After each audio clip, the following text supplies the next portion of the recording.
Olá, estamos iniciando pela TV Suprem, braço de comunicação da União Planetária, mais uma entrevista do movimento 2022-2030, o Brasil e o mundo que queremos.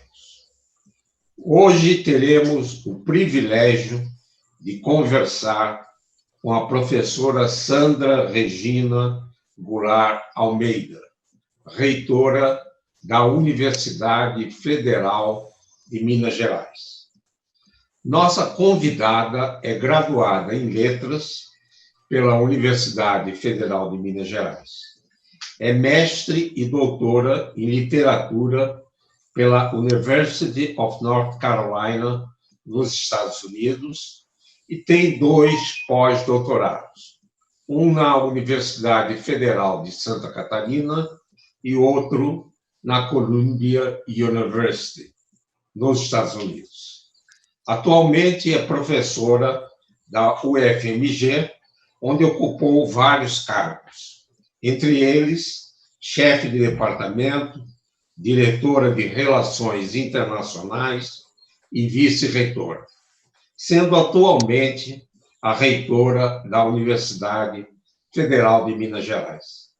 Atua na área de literatura comparada e literaturas de língua inglesa, pesquisando principalmente os seguintes temas: literatura contemporânea, literatura pós-colonial, tradução cultural, literatura produzida por mulheres, crítica literária feministas, estudos da diásporas e do espaço na literatura contemporânea.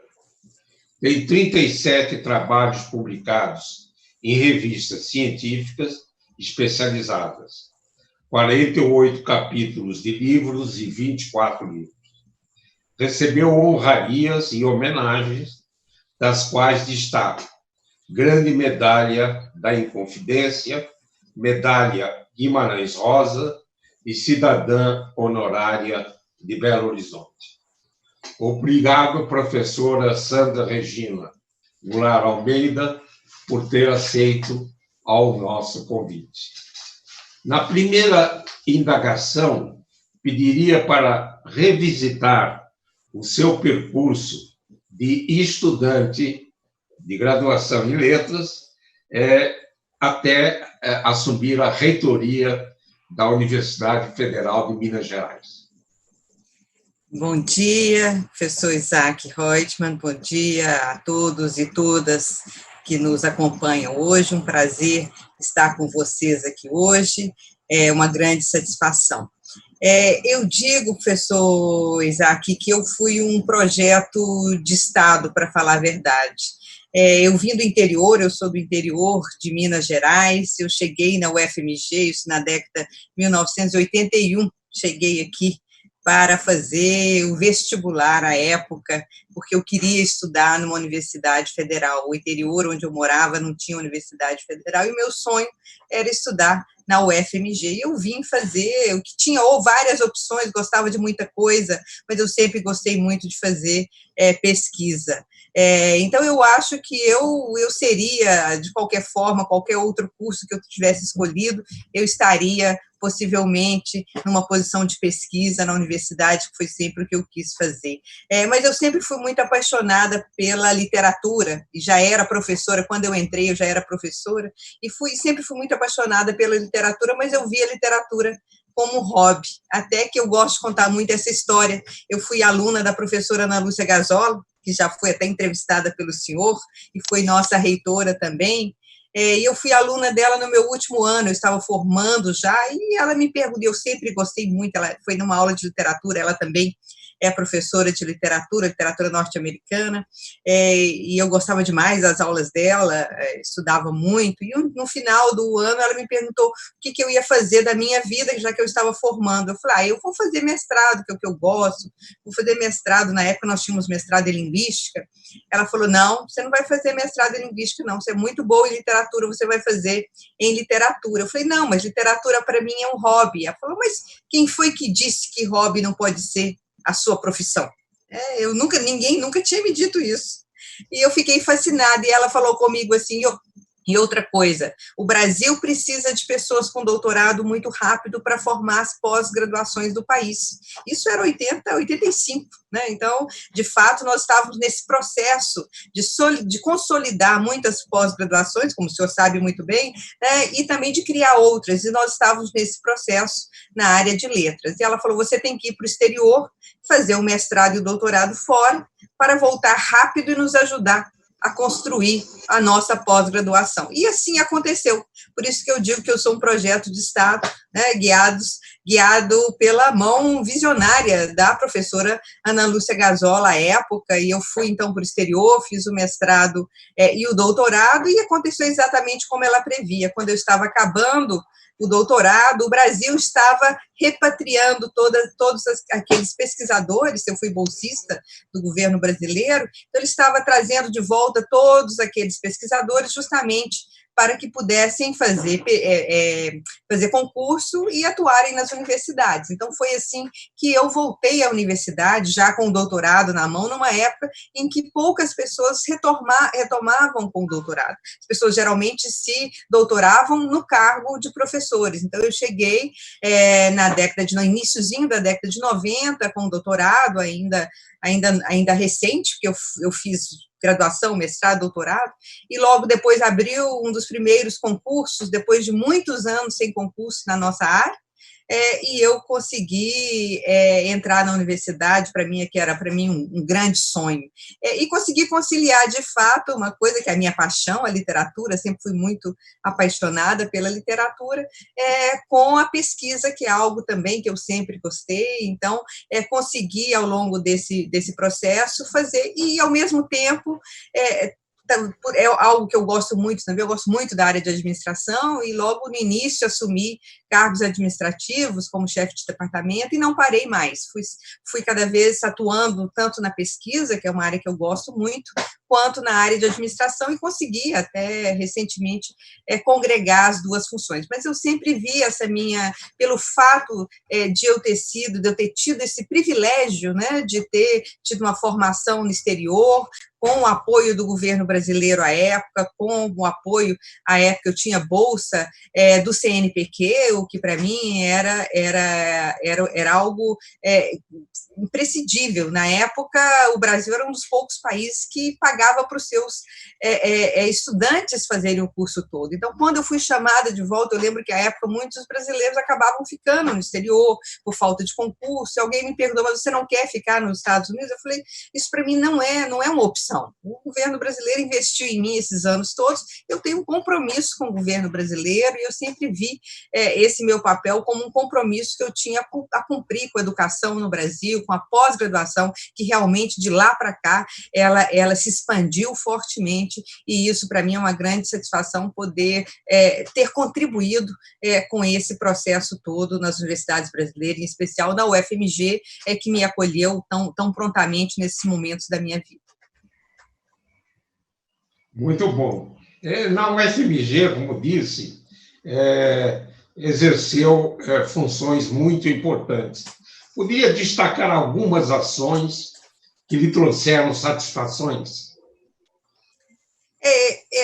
Foram, sim. Eu fiz, logo no início, eu fui chefe de departamento, eu fui diretora de Relações Internacionais, que foi um cargo que me deu grande prazer. Eu acho que nós fizemos, a reitora à época era a reitora Ana Lúcia Gazola, e eu acho que a equipe como um todo construiu um projeto muito importante para a universidade. Eu me orgulho muito de um movimento que foi feito na minha gestão, não só, claro, por causa de uma ação minha, mas de toda a gestão, e principalmente da reitora e do vice-reitor à época, que foi o nosso ingresso numa das mais importantes associações de universidades da América Latina. Até aquele momento, a UFMG e mesmo as universidades brasileiras tinham muito pouca cooperação com as universidades latino-americanas. E uma das questões da época, a reitora falou comigo assim, procura as principais redes de cooperações que nós temos no mundo, porque nós precisamos fazer parte. E eu localizei essa rede de cooperação, que é a Associação das Universidades do Grupo Montevidéu, que é uma associação de universidades públicas apenas da América Latina.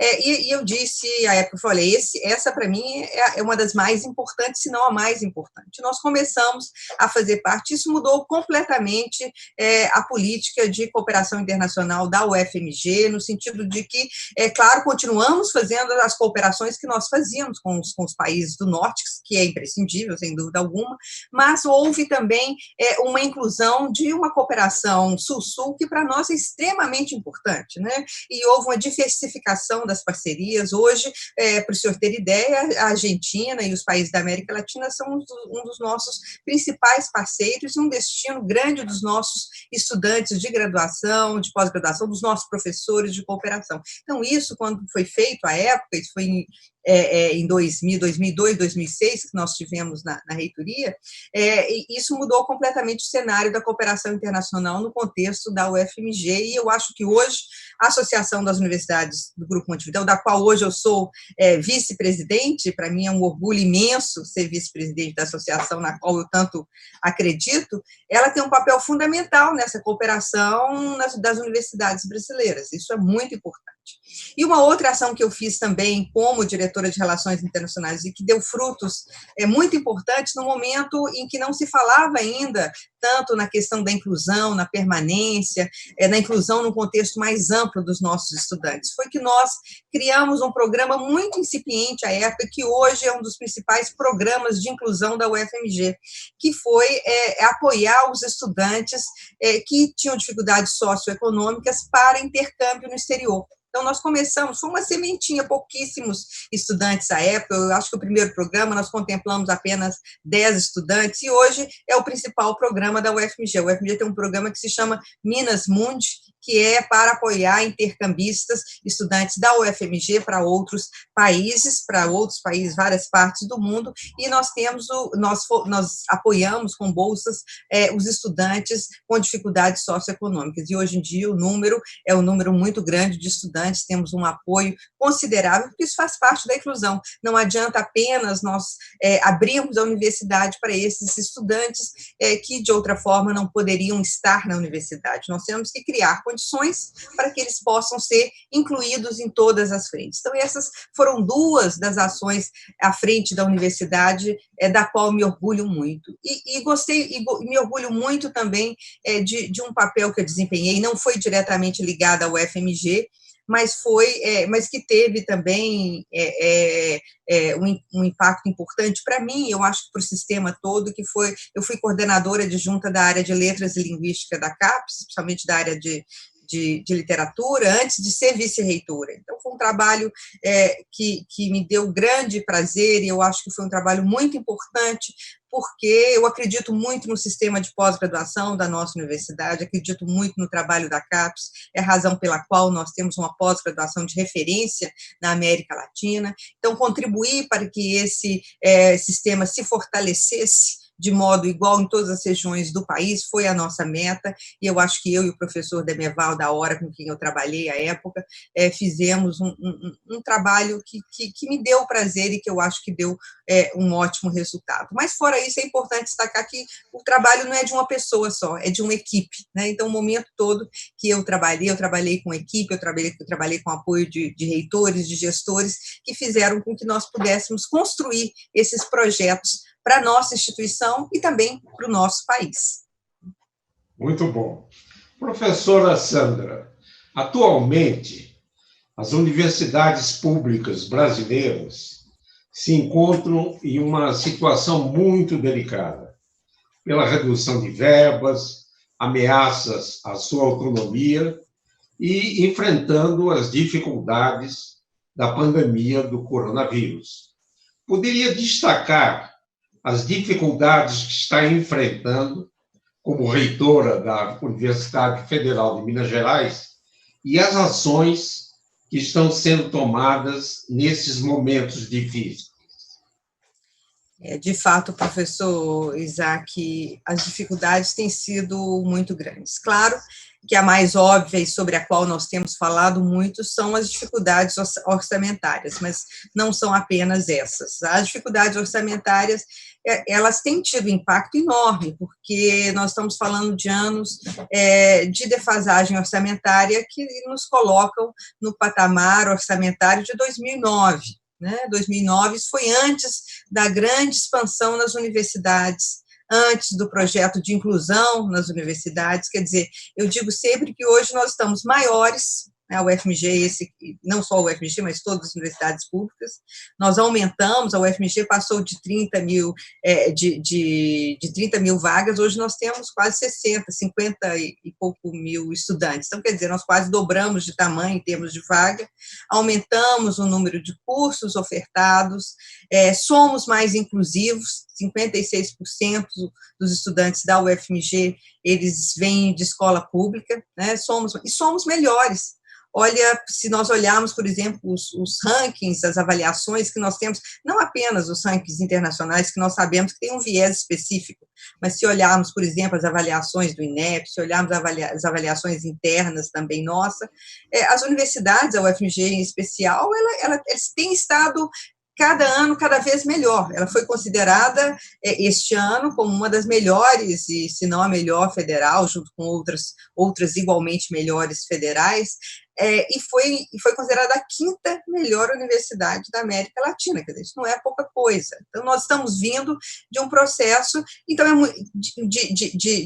inclusão e de qualificação. Nossas universidades estão cada vez melhores. E, ao mesmo tempo, é um contrassenso nós percebermos que estamos tendo cada vez mais dificuldades econômicas para a manutenção da universidade, que nos preocupa muito.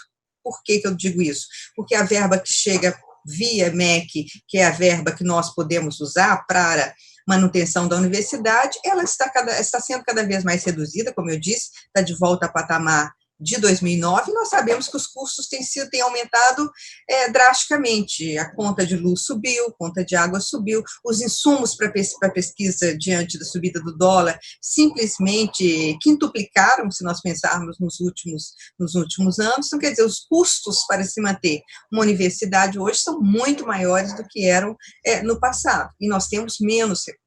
Por outro lado, há também o corte das agências de fomento, que nos preocupa muitíssimo.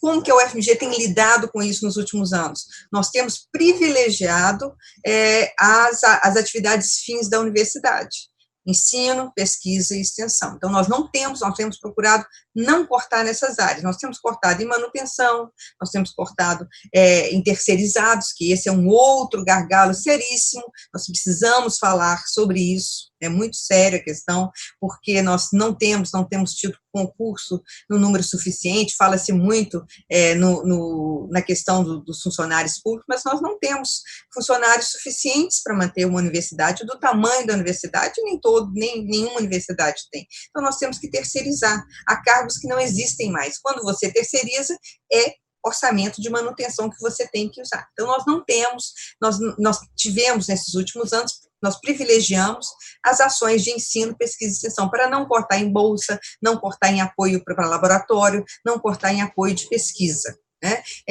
Cortamos aonde era possível cortar, mas nós já chegamos no ponto que não tem mais aonde cortar. Agora, ao mesmo tempo, nós sofremos com os cortes das agências de fomento. Se há corte na CAPES, se há corte no CNPq, se há corte na FAPEMIG daqui de Minas Gerais, nós também sofremos da mesma forma, porque isso é corte nas áreas de pesquisa. Então, isso é muito preocupante, é algo que nós temos para o ano que vem, eu já disse e repito aqui, nós não temos como sustentar o corte que está previsto para o ano que vem, no valor de 16,5% no orçamento de manutenção da universidade. E o que é mais preocupante, professor, e muitas vezes as pessoas não entendem, o orçamento ele é global, é o orçamento que a universidade pode ter. Isso inclui os recursos próprios captados da UFMG. Então, e o que vai acontecer o ano que vem? Houve um corte de 40% nos recursos próprios da universidade. Isso quer dizer que a universidade diminui a sua capacidade de captar recursos próprios, o que é um contrassenso. O governo corta os nossos orçamentos e nos impede de captar. E a UFMG, tradicionalmente, e várias outras universidades também, nós captamos também recursos para pesquisa. São recursos que não podem ser usados na manutenção e nem devem ser, são recursos de pesquisa, através de parcerias com o Estado, com o município, com empresas também, nós temos isso. Isso é tradicional na universidade.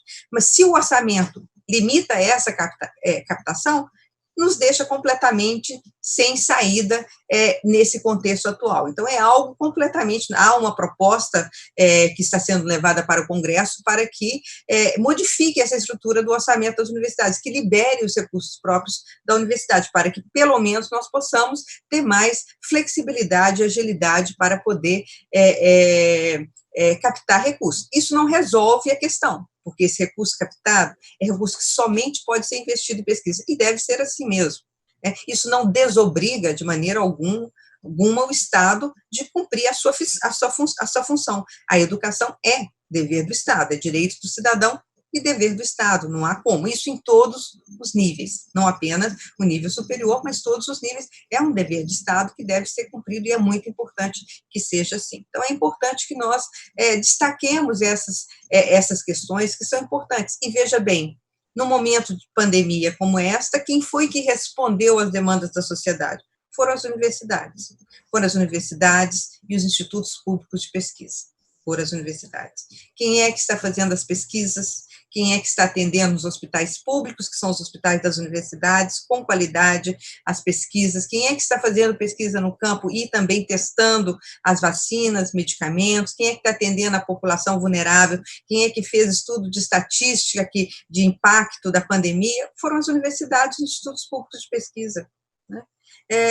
Então, nesse momento, a visibilidade da universidade é enorme, o reconhecimento é enorme, e as pessoas me perguntam, mas a UFMG se transformou? Eu falei, não, só está visível o que nós sempre fizemos, porque é esse o papel da universidade. Mas para que a universidade possa continuar fazendo esse seu papel, ela precisa, sem dúvida alguma, de ter o aporte financeiro para a sua manutenção, para a sua consolidação. Isso é investimento.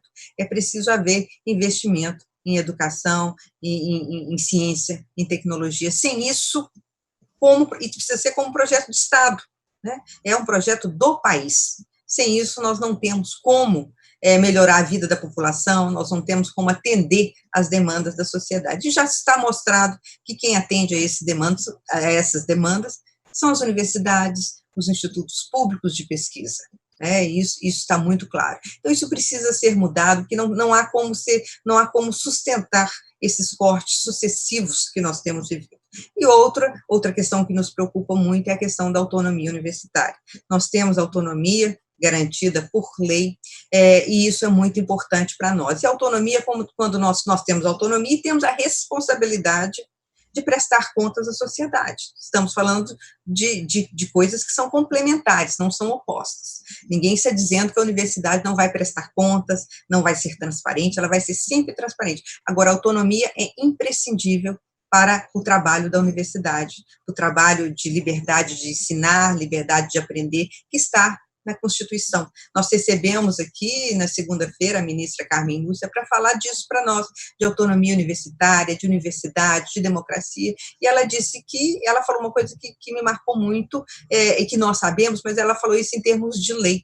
A universidade precisa atuar para garantir o que o país precisa, que é democracia, liberdade de expressão. Isso é uma responsabilidade da universidade. E a universidade só pode fazer isso se ela tiver autonomia de gestão administrativa, autonomia de gestão de seus recursos, né?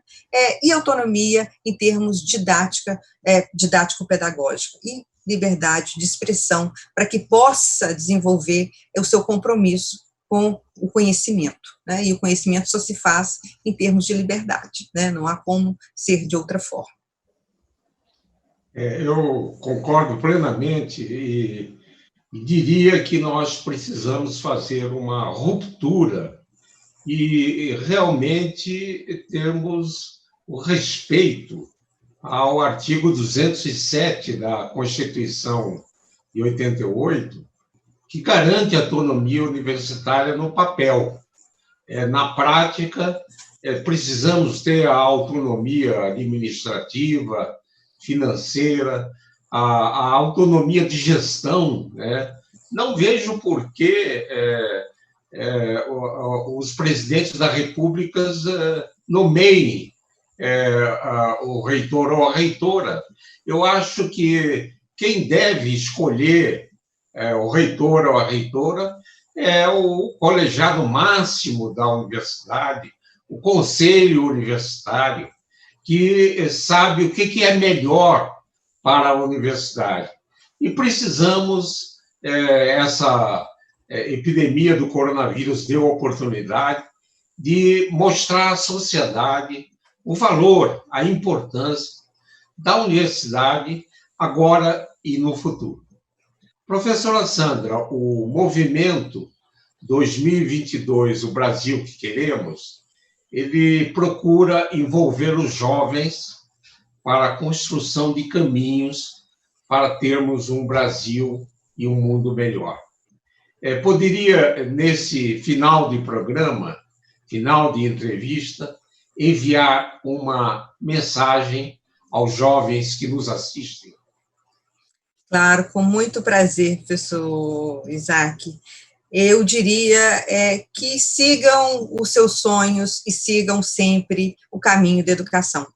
E eu ouvi do professor Jamil Cury, que é nosso professor emérito aqui da UFMG, um queridíssimo amigo. Outro dia ele estava numa palestra, ele falou uma das coisas mais bonitas que eu já ouvi sobre educação. Ele disse que a educação é um direito, e ela é também a abertura para todos os outros direitos. Se nós não garantirmos o direito à educação, todos os outros direitos ficam prejudicados. E que a educação faz com que um novo sujeito se abra, né? E é uma janela para outros mundos, são as palavras dele. Então, eu diria para os jovens para não desistirem dos sonhos, porque os sonhos serão realizados por meio de uma educação de qualidade, de uma educação inclusiva, né? Isso é muito importante, de uma educação que esteja aberta ao outro. Só assim nós poderemos ter um país mais justo, mais equânime, uma sociedade mais solidária, uma sociedade de pessoas mais iguais. Eu tenho muita esperança nisso. Eu vi um dado recentemente que mostra isso. O país, entre os países emergentes, o Brasil, é o país no qual uma educação superior dá a maior possibilidade de mobilidade social e de realização em termos de melhoria da qualidade de vida. Isso é importantíssimo. Mas quando eu falo em educação, eu falo em todos os níveis. E educação é um direito garantido pela Constituição cidadã. É um direito do cidadão e é um dever do Estado. Então, eu diria para os jovens, não deixem de estudar, não deixem de garantir esse direito, que é de cada um dos cidadãos, das cidadãs do nosso país. Só assim nós teremos um país melhor para todos nós. Eu acredito muito nisso e luto muito por isso, para que a educação seja uma garantia em todos os níveis, para todos os jovens, para toda a nossa população. Tenho a impressão que todos os educadores brasileiros assinam embaixo a sua mensagem, né? Gostaria de registrar a menção do nosso querido amigo e grande educador Carlos Roberto Jamil Cury. Trabalhei com ele quando ele era presidente da CAPES, e tem um fato muito importante, que em 2010 foi lançado no Conselho Nacional de Educação um manifesto que está sendo considerado como o terceiro manifesto da educação nova. Espero que seja o último, não precisamos fazer mais manifestos. E o rascunho desse manifesto foi feito em Belo Horizonte. Em Belo Horizonte, o professor Cury aposentou-se da UFMG e está na PUC de Minas Gerais agora, e em companhia do professor Cury, do professor Daniel Cara, da campanha de Direitos da Educação, e do professor Mozart Neves Ramos, e eu tive o privilégio também de colaborar. Nós fizemos um rascunho desse manifesto em Belo Horizonte. Realmente, Belo Horizonte tem uma importância muito grande, não só na economia, na época colonial, também a movimento da Inconfidência, né? Então, nós precisamos nos aliar e o Minas Gerais precisa estar na frente desse processo. Eu agradeço muito, professora Sandra, pela sua importante, interessante conversa no nosso movimento, que é uma parceria da Universidade de Brasília, através do seu Núcleo de Estudos do Futuro, com a União Planetária. E a Universidade de Brasília está sempre aberta à nossa querida reitora da UFMG. Muito obrigado. Muito obrigado. Muito obrigada, professor. Um grande prazer estar com vocês. O UNB muito querida, sou muito amiga da professora Márcia Abraão, tem sido uma companheira incansável na luta pela educação pública, no financiamento da educação, ciência e tecnologia. Estamos juntos aí na luta, que é também para o nosso país. Um prazer estar com vocês. Prazer é nosso, professora. Esse e outros programas do Movimento 2022, o Brasil e 2030, o Brasil e o Mundo que Queremos, podem ser acessados no canal YouTube da TV Supre. Eu agradeço a atenção de todos e voltaremos a nos encontrar em uma próxima oportunidade. Até lá!